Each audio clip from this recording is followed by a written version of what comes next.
నిరుద్యోగుల కోసం ఎన్నో హామీలు ఇచ్చి ఒక్క హామీని విధంగా పూర్తి చేయలేకపోతుంది. మెగా డిఎస్ 25,000తోని పోస్టు ప్రకటించాలి.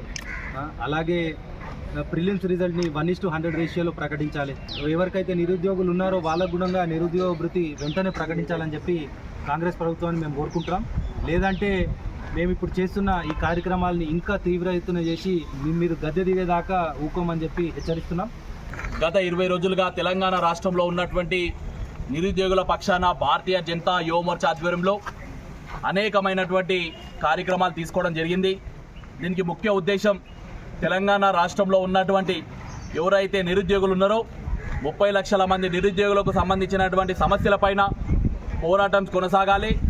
ఆ పోరాటంలో భాగంగా ఏదైతే కాంగ్రెస్ ప్రభుత్వాన్ని ఏలుతున్నటువంటి రేవంత్ రెడ్డి గారు ఎన్నికలకు ముందు నిరుద్యోగులకు అందరూ కూడా న్యాయం చేస్తాం, జాబ్ క్యాలెండర్ రిలీజ్ చేస్తాం, యూత్ డిక్లరేషన్ ఇస్తాం, అన్ని షెడ్యూల్ ప్రకారమే రిలీజ్ చేస్తామని చెప్పినటువంటి వ్యక్తి ఎన్నికల్లో విన్ కావడం జరిగింది. అదేవిధంగా అధికార పీఠం ఎక్కడం జరిగింది. కానీ తెలంగాణ రాష్ట్రంలో ఉన్నటువంటి నిరుద్యోగులను మాత్రం రోడ్డు పాలు చేసే ప్రయత్నం ఈ యొక్క ప్రభుత్వం చేస్తుందని చెప్పేసి భారతీయ జనతా పార్టీ తరఫున మేమందరం కూడా గత ఎలక్షన్లో కాంగ్రెస్ పార్టీ నిరుద్యోగుల పక్షాన మేము నిలబడతాం, అందరికీ జాబ్ క్యాలెండర్ ఇస్తాం, ఖచ్చితంగా 2 లక్షల మొదటి సంవత్సరం నుండి 2 లక్షల ఉద్యోగాలను ప్రభుత్వ ఉద్యోగాలను భర్తీ చేస్తామని ఏ విధంగా అబద్ధాలు చెప్పి ప్రభుత్వంలోకి వచ్చిన వెంటనే నిరుద్యోగ యువతకు అందరికీ కూడా ఈరోజు నిరుత్సాహం మిగిలించింది. వాళ్ళ తల్లిదండ్రులందరూ కూడా పుస్తలు వేసి బంగారాలు వదిలేసి పట్ట పాస్బుక్లు బ్యాంకుల్లో పెట్టి ప్రైవేట్లో ఎక్కడెక్కడో అప్పులు తెచ్చి వాళ్ళందరూ పిల్లల్ని చదివిస్తే మీరు నోటిఫికేషన్ లేకుండా పిల్లల జీవితాలను ఈరోజు రోడ్డు మీద పడేసినటువంటి దౌర్భాగ్యమైనటువంటి కాంగ్రెస్ ప్రభుత్వానికి ఖచ్చితంగా బుద్ధి చెప్తాం.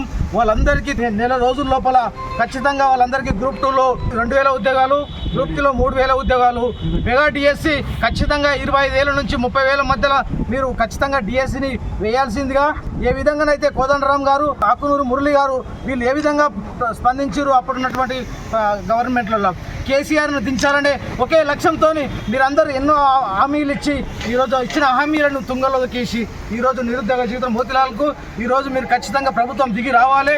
లేకపోతే పెద్ద ఎత్తున బీజేపీ పార్టీ తరఫున మేము పెద్ద ఎత్తున ఆందోళన చేస్తాం.